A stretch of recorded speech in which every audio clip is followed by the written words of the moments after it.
Je me suis mis au défi de courir un semi-marathon. Je vais vous expliquer dans cette vidéo pourquoi et aussi ce qui s'est passé avant et les difficultés que ça va être de courir un semi-marathon. Salut à tous et à toutes, c'est Marcel Bubule et comme vous l'avez vu dans l'intro, on va parler de pas mal de choses, mais avant de commencer, juste pour vous dire qu'à la fin, on va commencer à parler de justement le début de mon entraînement et que bien sûr, ça se prolongera dans les prochaines vidéos. Oui, j'aurais aimé vous annoncer que je fasse direct un marathon, mais je pense pas avoir l'expérience ni le temps pour dans 6 mois courir un marathon. Donc on va commencer par un semi-marathon et peut-être d'ici 1 ou 2 ans, je pourrai courir un marathon. Donc je vais commencer par vous expliquer un petit peu les sports que j'ai fait avant. J'ai commencé avec de l'athlétisme. J'ai un petit peu fait tout dans l'athlétisme, le lancer du poids, le saut en hauteur, le sprint. Et c'est vrai que j'avais une petite appréciation pour le sprint et le cross. Ensuite, j'ai continué avec du football. J'en ai fait pendant quelques années. Mais suite à ça, j'ai vu que ce que j'aimais vraiment, c'était courir. Donc, je me suis relancé dans l'athlétisme. Mais cette fois-ci, dans la catégorie sprint. Donc, j'étais concentré uniquement sur le sprint. Je pense que c'est important que je vous explique ce qui s'est passé à l'athlétisme pour que vous compreniez la difficulté de courir un semi-marathon pour moi. Bien sûr, quand je suis arrivé, je ne connaissais aucune technique de sprint, donc j'ai dû apprendre. Ça m'a pris pas mal de temps, mais quand j'ai compris, j'avais des temps qui étaient plutôt bons. Et je vais vous parler d'une compétition qui a justement été la meilleure que j'ai faite de tout l'athlétisme.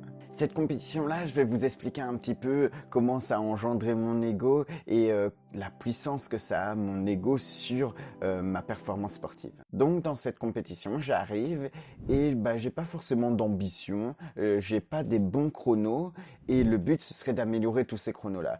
Donc je commence l'entraînement et là à ce moment-là, il y a les gens qui étaient avec moi, qui s'entraînaient avec moi, qui parlaient d'un podium. Donc ils étaient en train de discuter et tout. Et puis moi j'arrive et j'aimerais bien avoir un podium. Du coup on en parle et tout. Et puis ils me disent non, toi tu n'as pas le niveau pour avoir un podium.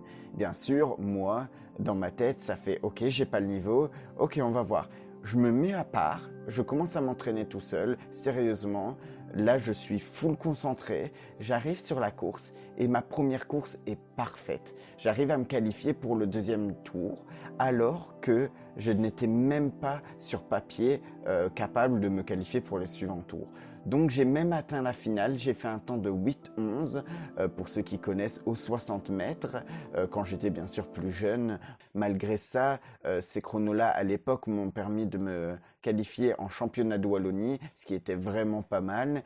Finalement, après cette compétition, et c'est pour ça que je vous l'explique, c'est que j'ai jamais réussi à descendre mes temps après ça, malgré que j'ai grandi. Normalement, j'aurais dû prendre en puissance et en vitesse. Malheureusement, ce n'était pas le cas et j'ai même pas réussi à descendre mes chronos sur le 60 mètres. J'ai réussi sur des distances plus longues comme le 100 mètres et j'étais meilleur aussi sur des 200 mètres, mais à mon avis, il y avait un problème dans le démarrage. Petit à petit, en grandissant, j'ai aussi appris à changer ma vision. Vu que je stagnais pendant longtemps, j'ai décidé de poser des questions à ceux qui étaient le plus expérimentés pour comprendre comment je devais m'améliorer. J'ai essayé aussi de régler tous mes petits problèmes que j'avais sur ma course. Et suite à ça, j'avais appris pas mal de choses et je pensais que je pouvais nettement descendre mon chrono. Mais je vais vous expliquer pourquoi je parlais au passé.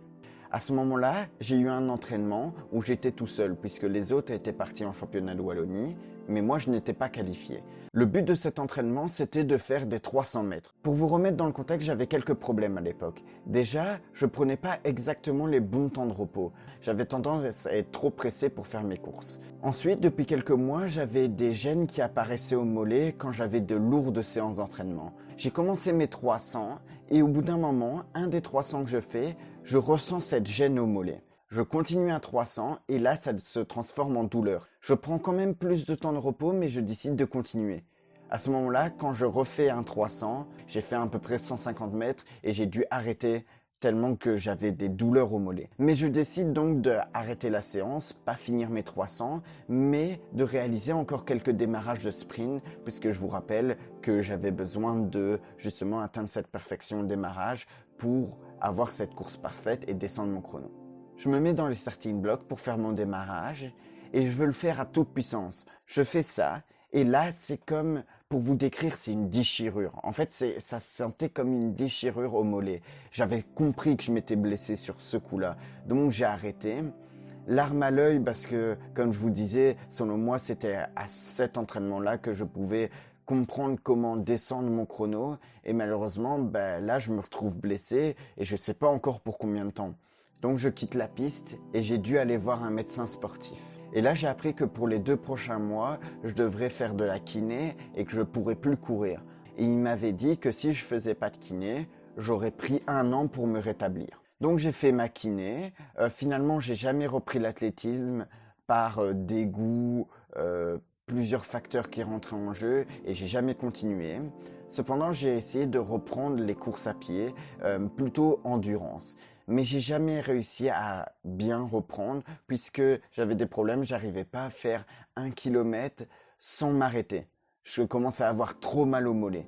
Même 1 an après, j'avais pas fait trop d'entraînement et pourtant, ça suffisait pas. J'avais toujours mal au mollet. À chaque fois que je reprenais la course, 1 kilomètre, c'était trop dur pour moi. On arrive dans la partie de la vidéo où je vous explique un peu le début de comment ça s'est passé, l'entraînement pour le semi-marathon.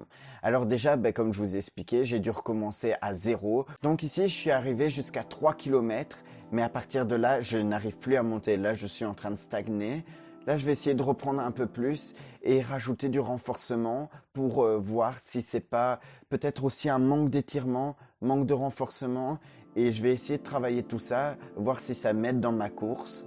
Et bien sûr, ça je vous filmerai dans le prochain épisode. On va voir tout ça ensemble, toutes les difficultés. Et donc avec cette blessure, ça va beaucoup m'handicaper. Mais je pense que si j'arrive à débloquer ce côté-là et que j'arrive à accomplir mon objectif, j'aurai dépassé cette blessure qui me traîne depuis maintenant 3 ans. Et on va voir tout ça ensemble. Du coup, suivez l'aventure. Ça va sûrement bientôt sortir. Là, je sais pas quand sort cette vidéo, mais soit un bon nouvel an ou alors une bonne année 2023.